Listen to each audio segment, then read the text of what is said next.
wolf came down from the northern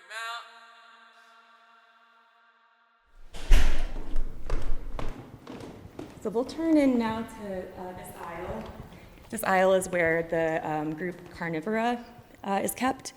And within the Carnivora, we have all of the canids, like foxes and coyotes, and of course wolves. But it also contains things like bears and the felids, which are, of course, large cats and small cats. Everything is dead, but not in the eyes of science. I am Holly Lutz, and I am the Associate Curator of Mammals here at the Denver Museum of Nature and Science. In the subterranean vaults under the Denver Museum of Nature and Science, time is organized into drawers. Each specimen tagged, cataloged, frozen in its moment. And each specimen tells a story of a decision, of a moment in time.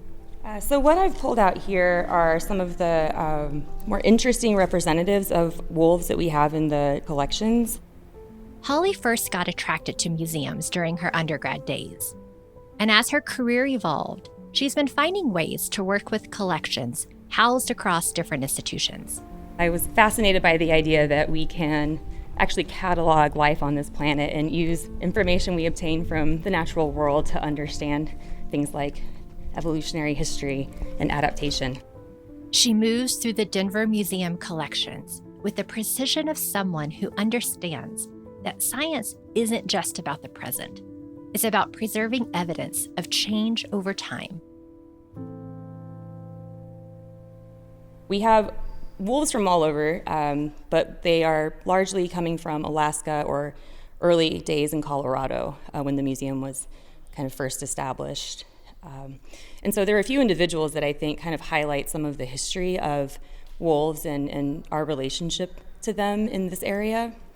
She carefully arranges a couple of wolf pelts and 3 skulls on the examination table.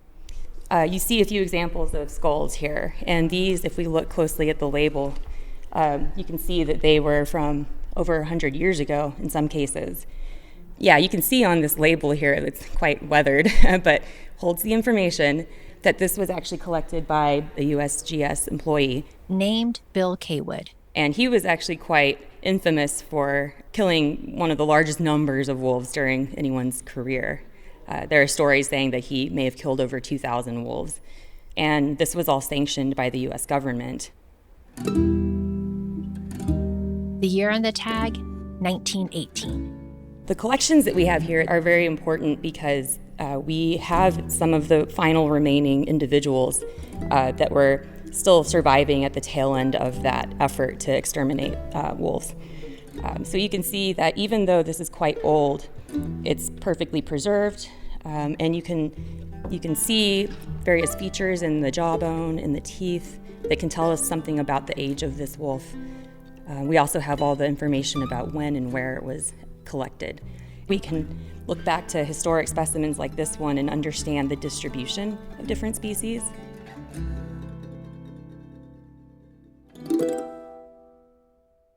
Holly picks up the jaw of a famous wolf. And what we're looking at here is one known as the Unaweep Queen. And she was notorious because she was documented to be a fairly successful livestock predator. And if you look closely at the skull, you can notice that we actually can see bullet holes right through the brain case. And you can see as well that her teeth are really worn down. I am not sure of her exact age or if we know that, but this to me suggests that she had made it quite a long time and was living a pretty tough life. So this was one very tough, very persistent animal. This skull tells us another important part of the wolf story. When wolf populations were so severely constricted by targeted killing, that led to something that we call a genetic bottleneck, and that is when you eliminate genetic diversity from a population of a species. And this can have really profound effects on the long-term survival of that species. What we can do now is actually going in and extracting DNA where we can. We could potentially get information about what genomic diversity existed in populations during that time. And by comparing that to more recent specimens, like modern specimens from today, that can really help us paint the picture of what has happened genetically over time. In 2004, the first confirmed wolf seen in Colorado in more than 70 years was found killed along Interstate 70. The remains are in the museum's collections. And now that wolves are making their way into the state naturally and through reintroduction, scientists at the museum are figuring out what role to play and generating more knowledge about this moment in history. So in 2024, another wolf that had ranged from a different northern population was unintentionally killed in a coyote trap. And that, again, was one of the first records of a wild wolf in Colorado. And it was not part of any reintroduction program. It was just an individual wolf expanding its range. And CPW was forward-thinking enough to offer it to the Denver Museum. And that's very important because now with our cryogenic facilities, we have many different tissues from that individual that are preserved there. Holly sees the potential research questions that these new specimens can help answer. Like, what does it mean to have a healthy population of wolves in Colorado? When it comes to trying to understand what constitutes a healthy population with respect to number of individuals and genetic diversity, that's something that can vary wildly between different species. There are long established terms and metrics that can be used, things like carrying capacity, which is defined as essentially how many animals, let's say wolves, how many of those individuals can persist in a stable population relative to the numbers of prey animals that they feed on? Do we find that there's an equilibrium in that ecological dynamic? And so it's really difficult, I think, to answer a question about how many wolves is too many or not enough, because humans have modified the landscapes so much. By removing wolves back in the early 20th century, there was a major disruption to the predator-prey dynamics in the state of Colorado, among other states. We saw an increase in prey animals that browse on the plants in the environment, and that led to a lot of overgrazing by these animals. And so while that may be an unintended consequence, the effects of that and bringing wolves back is still unknown because of the human element. The human element gives us much to ponder, especially if we take a moment to think about what it means to be part of nature and how our values, decisions, and behaviors influence it all. Which is why there is no shortage of research questions to explore. How does the genome of wolves brought from a very different place change in response to a new environment? How does the environment influence these wolves? What are the success rates of the offspring these wolves reproduce?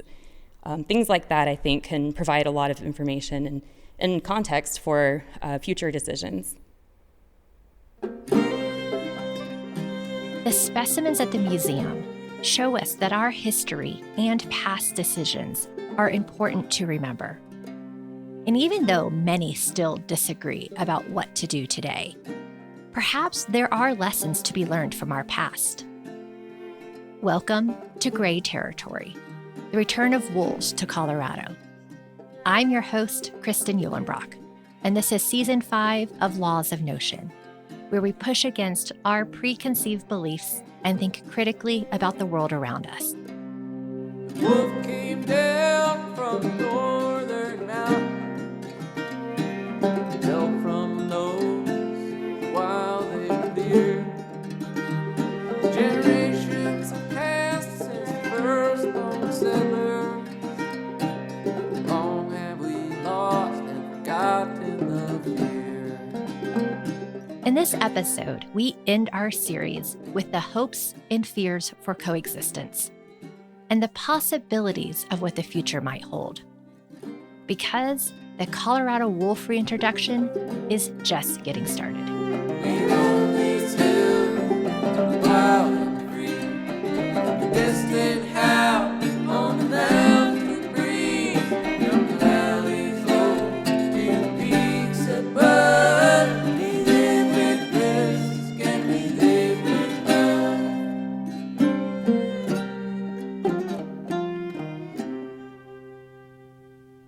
Wolves don't recognize political boundaries. Wolves react to what they see on the landscape.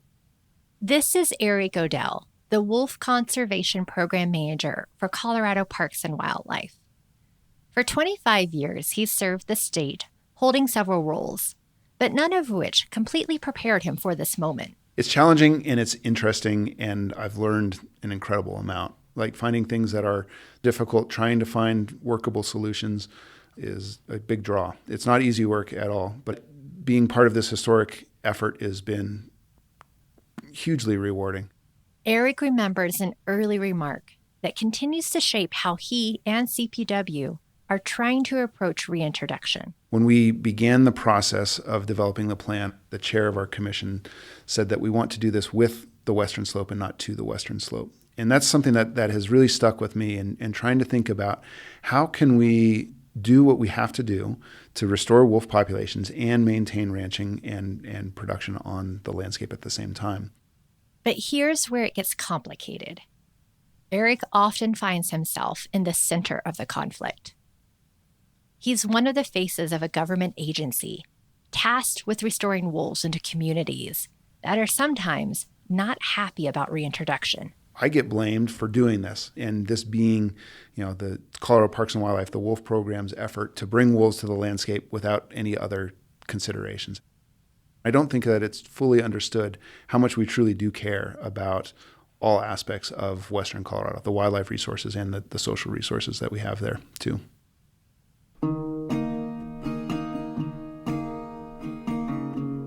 There's a particular weight that comes with being a public servant in the middle of controversy. Every decision scrutinized, every action interpreted through the lens of someone's own perspective. We've taken this intentional effort to work for a government agency to support the mission of the agency and to adhere to what we're working toward, which is wildlife conservation. And wildlife conservation these days is more than just animals and their habitats. Wildlife management is not just managing wildlife, but it is also addressing those social and political issues that we get as well. And so part of being a public servant is understanding what those desires are, what those challenges are, and trying to find the best path that can address all of those needs and go back to that success, try to find the biological successes, the social successes, and the relationship successes.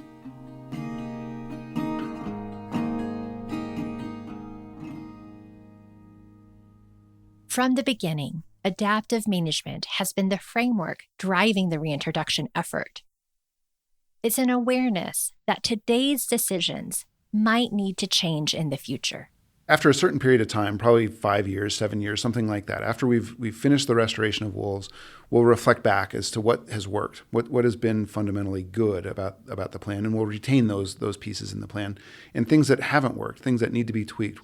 As an example, our definition of chronic depredation. We did not have that in the initial plan, and we've adapted and we've included that and incorporated that through our internal processes as to how to define chronic depredation. And so after a period of time, we'll evaluate our plan, and if it's appropriate, revise the plan. Managing 20 wolves is very, very different than managing 200 wolves or more than that. Imagine learning to fly a plane while you're already in the air, with a full passenger list, in turbulent weather, and with half the passengers convinced you're heading in the wrong direction. That's Eric's reality. To me, coexistence means working to balance the needs of the wildlife and the needs of the communities, whether it's recreation communities, livestock communities, or others. And so we've invested a lot in developing tools, developing resources, developing staff expertise to help with that. And just as critically, it's about listening to what people are saying. There's never a conversation to have about wolves that opinions and values are not expressed. It's a matter of listening and allowing them to feel heard and to be part of that conversation. And so it's very interesting to me. It's some surprising things, some like the people that come up afterwards and say that they can't wait to hear a wolf howl in the wilderness on a backpack trip. And then there's meetings where people are red in the face pointing at me saying, don't do this to our community. having that ability to have those real conversations is truly important. We're not trying to change values, change opinions, but to understand those concerns, and then importantly to react to those concerns as we can. There are always some limitations, but there are also lots of opportunities. And so if we can hear about what's working, hear about what's not working, and opportunities to change, that's all very, very helpful for us to incorporate into the wolf conservation.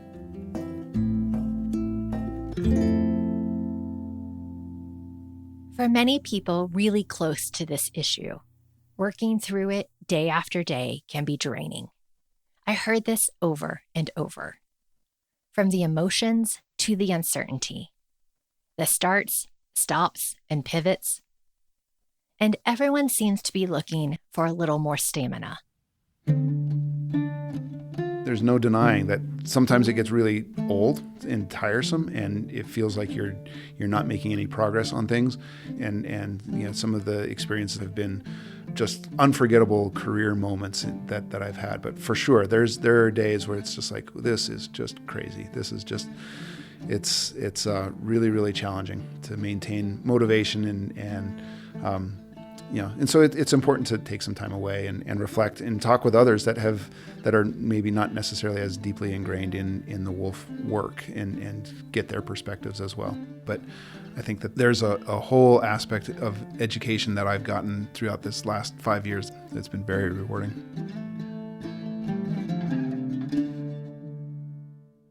One of Eric's biggest concerns is the wide-ranging narratives that exist.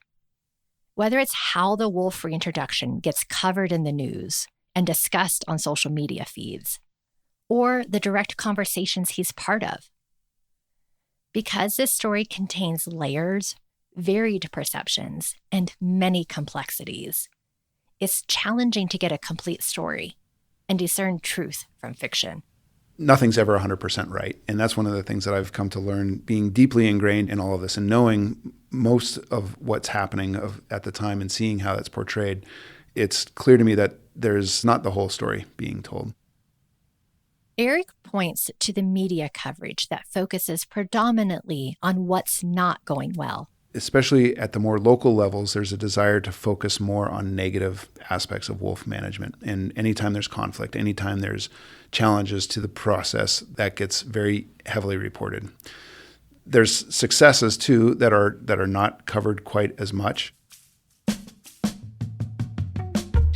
You may have heard the phrase, "If it bleeds, it leads." It's a journalistic expression, perhaps a cynical one, that refers to the fact that negative news attracts the most attention and engagement.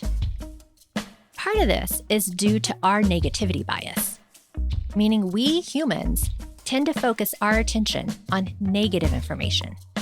Yet also because a story about a wolf, just being a wolf and preying on wildlife, isn't going to make the front page. So one reason why Eric agreed to spend hours speaking with me is because CPW offers a unique role and perspective on both the debate and information being shared. Taking the opportunities to do podcasts like this, to tell our story in a comprehensive way as to what is happening is important, because it is an important story to tell, and it's not always fairly portrayed. Whether it's through the power of story, the power of listening, or the power of learning and adapting, the path forward for Eric and the agency is one that focuses on not just restoring wolves, but also restoring relationships. Trust has been lost. If we can work to regain that trust by demonstrating that we truly are part of the solution to coexistence with wolves, it's a challenging conversation to have, a challenging proposition to take on. But if we can demonstrate that we're sincerely committed to doing that, I hope that we can regain that trust, and anything that might have been lost for other conservation efforts can be regained as well.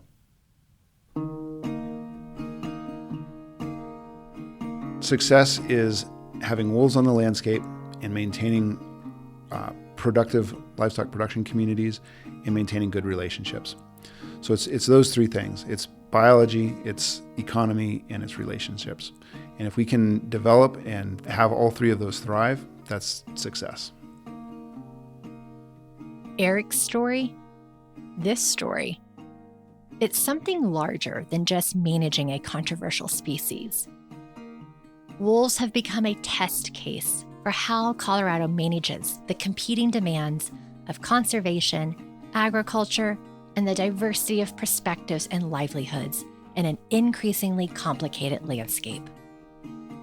One where division looms over much of the story.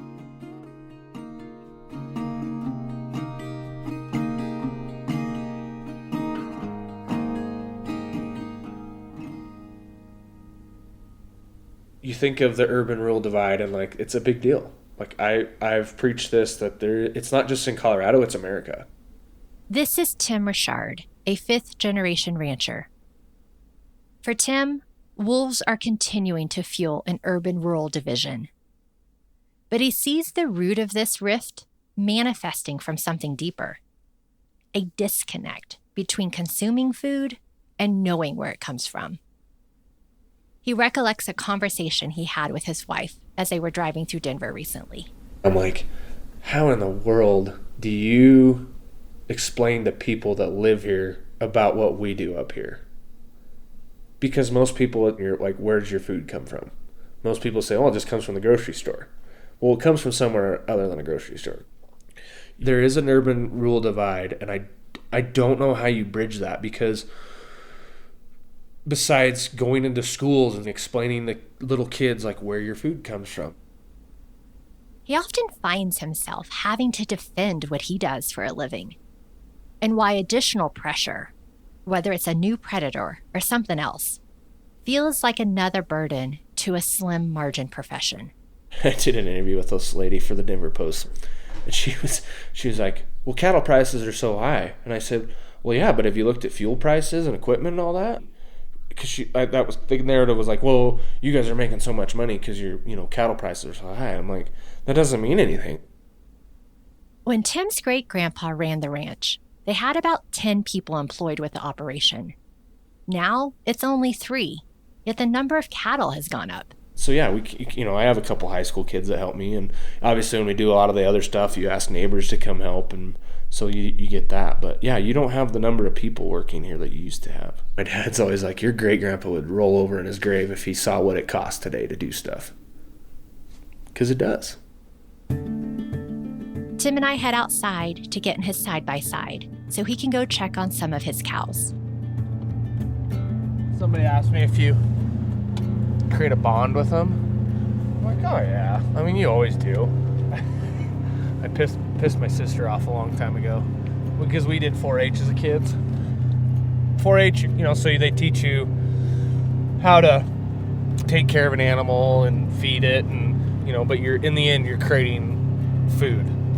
And we're walking my sister's 4-H steer over to where they're getting ready to turn them loose, and my sister's bawling her head off.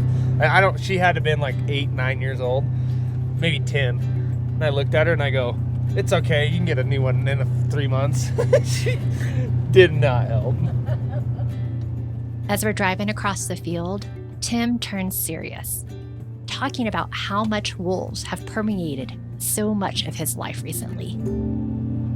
The big thing is I don't think anyone understands, like I said, the impacts and really what this wolf thing has really done to people. I've seen battles among family members. As the head of his Stock Growers Association, people often seek him out. So he's frequently on a phone or webcam doing interviews at all hours of the day, talking about what he sees as working with the reintroduction and what's not. Because being engaged is how he was raised. My dad's on the hospital board. My great-grandpa, was part of the hospital district when they founded it and all that. My mom and dad have both been on the school board. My grandpa was on the school board. We've all been involved. I don't think there's a better way of making something or helping something than being involved.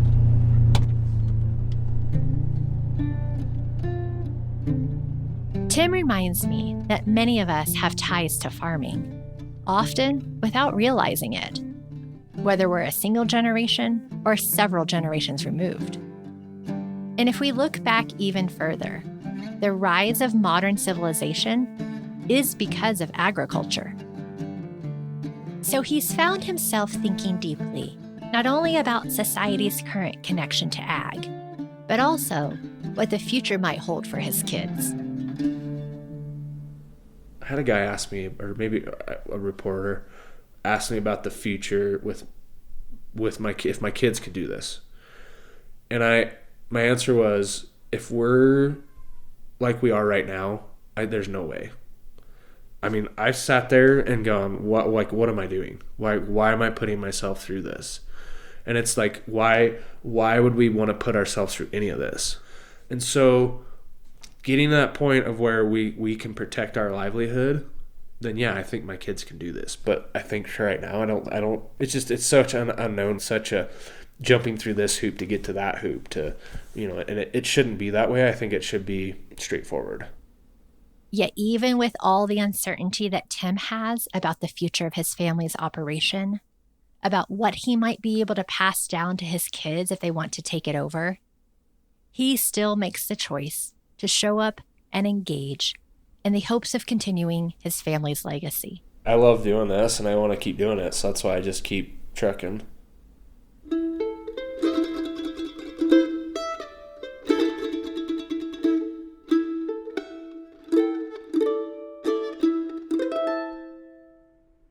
People get really emotional about wolves, rightfully so. They're, a symbol of the West in all of our hearts. This is Kelly Dunning. Kelly is a professor at the University of Wyoming who lives in Grand County, Colorado, not far from Tim's ranch. She's been watching the wolf reintroduction unfold in her backyard while studying similar conflicts around the world. And she says that because things have been a struggle, emotions remain high and tensions exist that need to be addressed. If we really want these wolves on the landscape, we just need to have a little bit more of a better tuned ability to listen to the voices who are impacted by it and who are advocating for it. These NGOs are responding to a once-in-a-generation extinction crisis. They're trying to bring back a very meaningful symbol of the Rocky Mountain West. That's a noble pursuit. At the same time, without ranchers, you don't have Colorado, right? You don't have the wide open spaces that make the West the West. You don't have big herds of mule deer and elk that need wide open spaces that aren't vacation condos to move across. Through many long interviews for her research, she's been hearing ideas about what a more productive path might be. Why not create a world where ranchers want wolves on their property? And there are a lot of NGOs that have been working on the non-lethal end, like providing range riders, providing fladry, providing trainings and stuff like that. But, in talking to some of the ranchers, they're trained to death. They don't want any more trainings. They want money. When their calf or calves or sheep get killed, they want money the next day. And they don't want to have to do forms because they've just been outside for 12 hours, One solution Kelly sees as a step towards coexistence is to make it worth a rancher's while. She highlights an organization called PERC, which stands for the Property and Environment Research Center. PERC provides market solutions for conservation. In essence, incentives. They've made it worth their while for ranchers to have elk on their property or bison, despite possible diseases that can jump from these wild species to their livestock. Ranchers are kind of lining up to participate in these programs because there's money to be made. NGOs are great fundraisers. They operate out of big cities like Washington and New York. They can move faster. They're more responsive. They can try these innovative things. They're not bound by we need the Wildlife Commission to meet and vote. Well, we need the rules and the regulations in place. Well, we need to do all this paperwork to make sure that this complies with all these regulations. They can just hand someone a check. Beyond finding practical solutions that can support coexistence, she says that we need to work on relationships by acknowledging when things didn't go well. Kelly shares one example she's heard ranchers ask for. hey, us not having a rapid response, that didn't work. We didn't have stuff in place to make sure that your family's way of life could continue. We're sorry about that. She says some of this is happening and getting addressed. Yet she sees a bigger opportunity for reconciliation, a chance to bridge the divides that have grown during the wolf debate. I think there needs to be a big trust building effort across the state. Let's shake hands. Let's talk about how things are improving, because they are improving. They are doing these rapid response things for producers. They're giving compensation dollars. I think just saying, hey, I'm sorry, I had that wrong. I want wolves to be around. Your ranch and your landscape and your rural way of life is a big part of that. So, let's find a way that we can come together and see each other as, the fully rounded human being. Easy for me as an outsider to say, here's what should have been done. I will say it because I'm a long-winded professor, but it's really hard when you're in uncharted territory, both from a public policy perspective and a wildlife management perspective.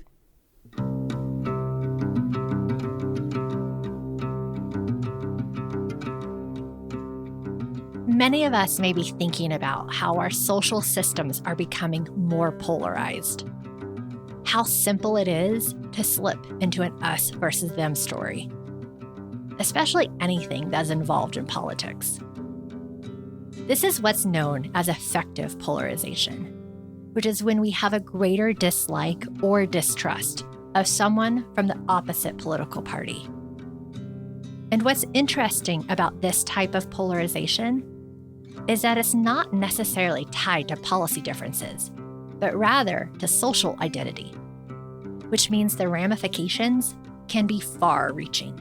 So when you have an urban-rural divide where people in the rural half of the state see the cities against them, things like decision-making over water supply and everything else starts out from a position of mistrust. Well, you let wolves out in my town, so what is next? Through Kelly's work on multi-stakeholder governance, spending time with ranchers, advocates, and government staff, she's trying to find opportunities where people see the good in one another, see each other more holistically, to stop the simplified us versus them storylines. Lessons we can all stand to hear. Imagine the politician or the group whose politics or perceptions you despise the most. And I challenge you to try and find something,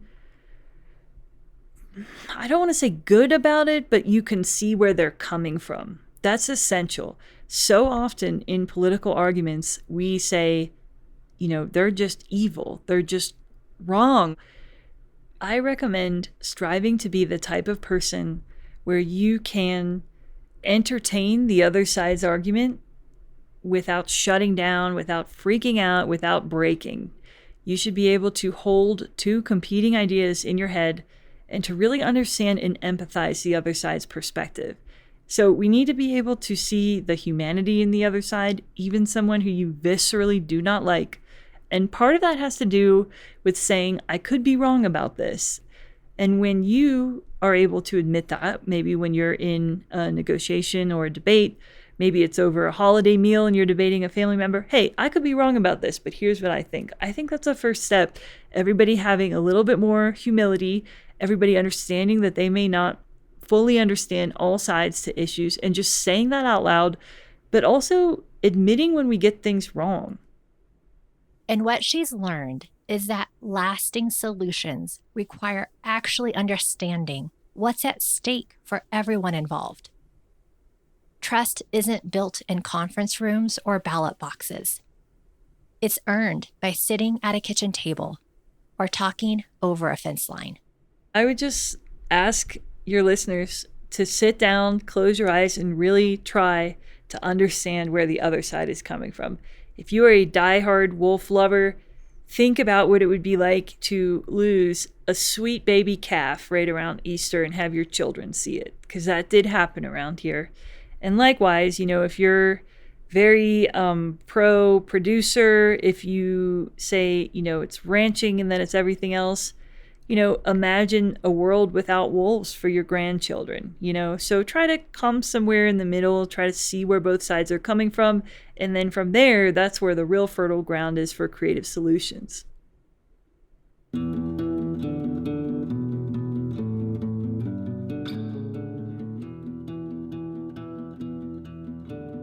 One of my big takeaways from the wolf reintroduction story is how deeply people care about this issue. Whether they're searching for ways to bridge divisions, coping with the hands they've been dealt, or holding onto hope for the future, their commitment stands out. And what seems to drive that commitment are the personal stories of what motivates each person to stand up for what they believe. And this couldn't be more true than for Rob Edward, president and co-founder of the Rocky Mountain Wolf Project. I've learned over the course of 30 plus years that I am profoundly empathetic to the earth and its inhabitants, including humans. And sometimes that creates a tremendous amount of cognitive dissonance in me that I wrestle with every day. That I can be empathetic to a rancher who hates wolves. There's days when I say, screw that. And there's days when I say, you know what? I wish I could make this better for you. And there are days where I remember driving through clear cuts in British Columbia the size of Manhattan, where it looked like a nuclear bomb had gone off, and seeing my first wild wolf ever, and realizing that that wolf was the start for me of a process of healing my heart, and hopefully me trying to heal some part of the earth. So, there's just a lot of thinking, have I done my best today? Or am I just too pissed off? And I try always to land on the side of I've done my best, but I'm not always successful. Beyond navigating his own feelings around wolves, Rob has also found himself navigating different opinions with those who want wolves to be restored, but disagree on some of the how. Some of my colleagues and friends, hardcore animal rights activists, and I've had really good conversations over time. And I've always taken the position that I understand how all sentient beings should be treated with respect. Absolutely. But I can't change humanity's hive mind. Humanity believes it has dominance over the landscape. So how do I work within that reality? For me, it's saying that, yes, individual wolves matter, but what matters more is the living being that is the earth and the systems that wolves are critical to. There's still a lot of them who feel that any wolf that is killed on behalf of the livestock industry is a crime. I get it. I wish that we didn't have that happening, but the political reality is that's what's going to happen. We can work toward a day when all beings have the same level of interest and rights, but we're not there right now. And so we need to do our best within the framework that we've got. Even if Rob doesn't agree with every decision that is being made, he has hope that things will work themselves out with time. We've pushed the reset button for wolves, and now we're learning to live with them again. And the conflict is not surprising, but it's not the end of the world. We'll find a way through. We're working on it every day. This is the reality of living with our wild brethren and trying to do right by everybody. It's not easy. I mean, humans are so complex in the things that we think we're entitled to, and what we think we have power over, and very short-sighted about the long-term time horizon. And as far as what success looks like, In the longer term, it's a forever program. Everybody is learning to live with wolves on the land again. And it's always going to be a challenge. Always. And that's okay. It's okay for humanity to right a wrong and still know that there are hard days for some of our fellow humans because of that action. We can figure this out together. There is a path forward. It's never going to be always easy forevermore. It's going to be periods of hotspots and conflict, but people will learn to live with wolves again. We've forced a cultural change on a subculture within American society, and I own that. I appreciate that pain. I want to do whatever I can to make it as least impactful as possible, but I don't have any apologies. I am so proud of Colorado. We've been through a lot with wolves so far, but we're doing things differently. And I'm just proud of everybody who's struggling with this for trying to do their best.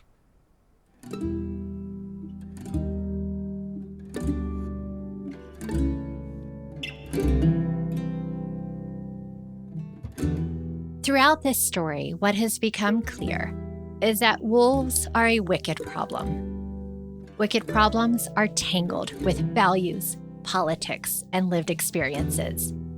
And there's no simple or right solution, only better or worse choices. But what if the real work isn't only about the choices and trade-offs, but also the approach? Think of it like this.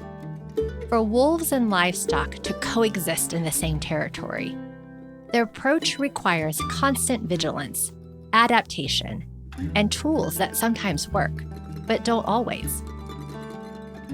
So what if the same is true for the humans in this story? I think a lot of people want there to be a quick fix to this conflict. And by conflict, I mean not just like wolf livestock conflict. I'm talking about conflict between people over wolves, between people over how we manage wildlife, over how we manage our natural resources. You know, if we just put more funding into compensation, that's going to fix it. If we just put more funding into non-lethals, that's going to fix it. Or if we just, do another initiative to try to stop the reintroduction, that'll fix it. Becky Nemick co-leads the Animal Human Policy Center at Colorado State University. And she continues to ring the bell about what she sees as the underlying challenge with wolf reintroduction. I think we need a collective mindset shift away from, thinking of conflict as something that, one group can win over the other or something that we can quickly fix, because that's not going to be the case. The conflict over wolves is rooted in different values towards wildlife. And those values towards wildlife are changing, but those different values towards wildlife are always going to be there. We're never going to fix this conflict. But what we can do is we can shift our mindset towards peace building as much as we can. Peace building. It's the ongoing work of creating space for different values to coexist. And we don't typically think of conservation as sometimes requiring the same tools we use to heal divided communities after conflict or violence. But when it does, it requires constant attention, adaptation, and solutions, as well as a recognition that it may be never ending. Peace building involves interventions for bringing people together with such different views about wildlife in a room, having them engage in perspective taking over and over and over again. And she says that this has to go beyond just talk. Peace building involves investing deeply into rural communities who are going to have to live with the impacts of wolves and other wildlife, and not just giving them kind of one-off supplies saying, here you go, now you have flattery, figure it out. Peace building is making sure every rancher has someone in their community who can help them continuously evolve and innovate their ranching practices to live with wolves and other predators, to monitor, to make sure they're adaptively managing, to address predators, and they feel like they're supported. One of Becky's concerns is that this could affect our ability to tackle other conservation challenges. One of the things that we've seen with wolf reintroduction is that it has created this kind of escalating social conflict. And so we see, groups putting together petitions to pause the reintroduction of wolves. We see, proposed initiative to end reintroduction by 2026. We see, indicators of wolf livestock conflict and depredation payments of over $300,000. And so we're seeing this conflict potentially escalate. And, one of my worries with that is it's creating spillover effects to other conservation issues and animal-human relations issues. And so once people are in conflict, it's often hard to figure out compromises. It's often hard to engage in perspective taking. If we don't shift into this peace-building mindset, this is no longer just going to impact wolves on the ground and people who are impacted by wolves. This is going to impact our ability to manage wildlife, to achieve conservation outcomes, because it's going to make it harder to get people to work together. She sees deliberative democracy as a way to keep things from escalating. And it's this idea that, you're not dismissing the fact that people have different values. You're not allowing this pendulum swing to happen where, one stakeholder group's values are typically heard in decision making. The other stakeholder group feels left out, so they go to the ballot initiative and then have their values kind of overtake decision making. And then then the first group is upset because now their values are being overridden. And so, that pendulum swing, it's just going to result in escalating social conflict. And so, deliberative democracy acknowledges that and says, let's bring everyone into the room. Let's have those difficult conversations. Once again, it's not a quick fix. It's just a commitment to a process of acknowledging and integrating diverse values.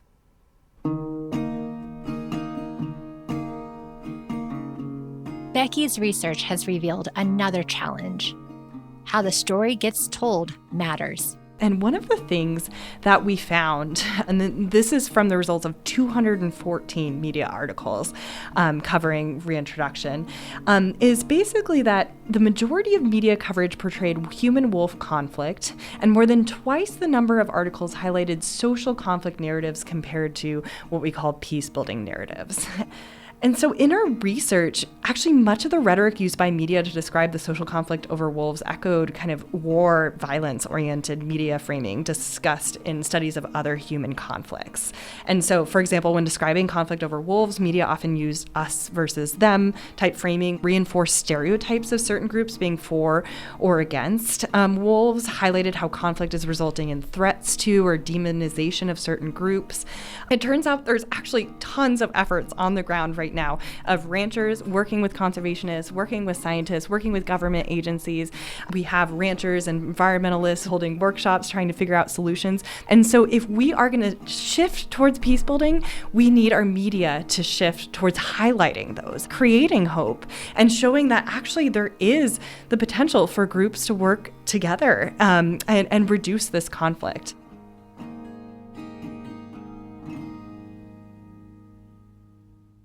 And part of this, she says, is to reimagine how government agencies can play a bigger role in being part of peace-building efforts.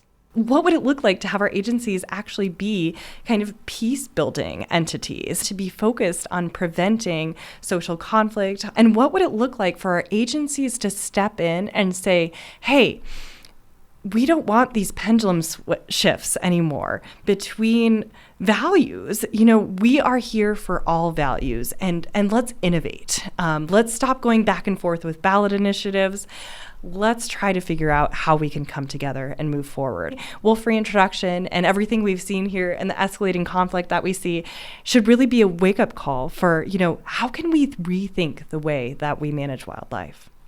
We need some brave people ready to step in and recognize this extremely complex sociocultural context of wildlife management and wolf management. Otherwise, we're going to just be hostage to these pendulum swings of ballot initiatives and fighting.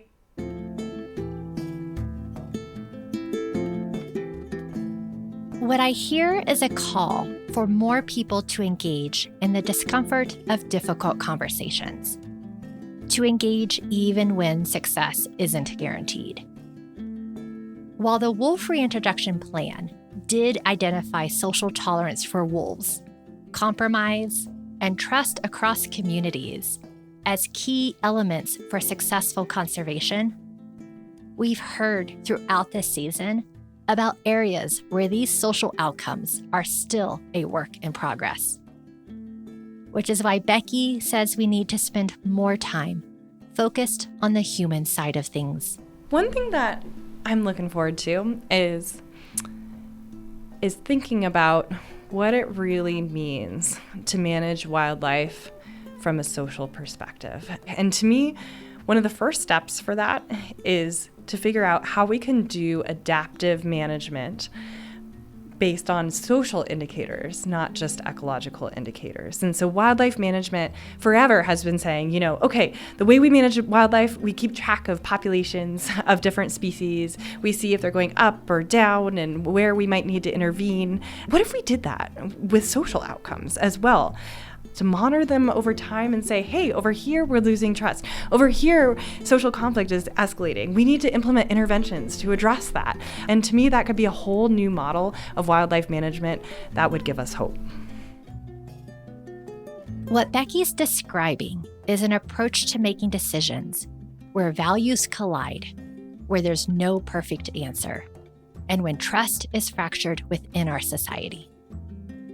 Because she says that the benefits of working towards peace mean that people don't have to live in a constant state of negative emotions. That as a society, we have a better chance of finding common ground on other difficult issues, whether it's water or education or healthcare. That when we build social capital across communities, we will ultimately have a better functioning democracy.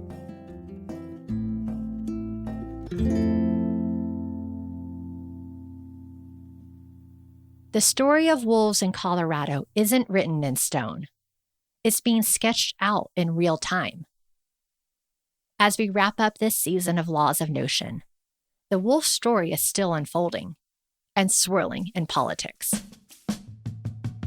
Colorado has been planning to bring more wolves into the state this winter, but now the Trump administration is intervening. Parks and Wildlife is planning to import 15 more wolves from Canada this year. But as your investigator Sean Boyd has learned, that plan may violate federal law. This order, it came down from the U.S. Fish and Wildlife Service, and the agency said to Colorado Parks and Wildlife, hey, your wolves need to come from northern Rocky Mountain states only. Because gray wolves are an endangered species in Colorado, Parks and Wildlife needed a permit from U.S. Fish and Wildlife to relocate wolves here. That permit lists 6 states where those wolves can come from.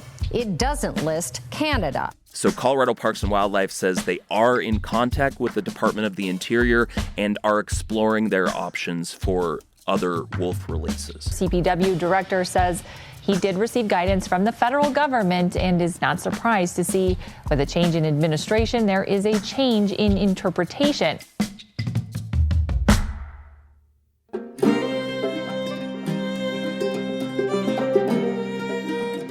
Five episodes, many stories, and one species, the gray wolf. This series is a kaleidoscope of perspectives. If the light hits it a certain way, or you turn the angle, the whole picture can change.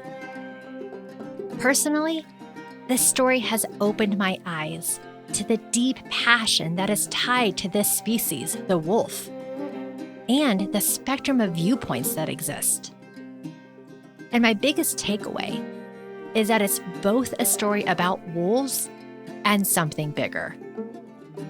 So I'm left with many open questions. What does it mean to live with wolves in a modern world? To balance competing needs and values for the landscapes we share?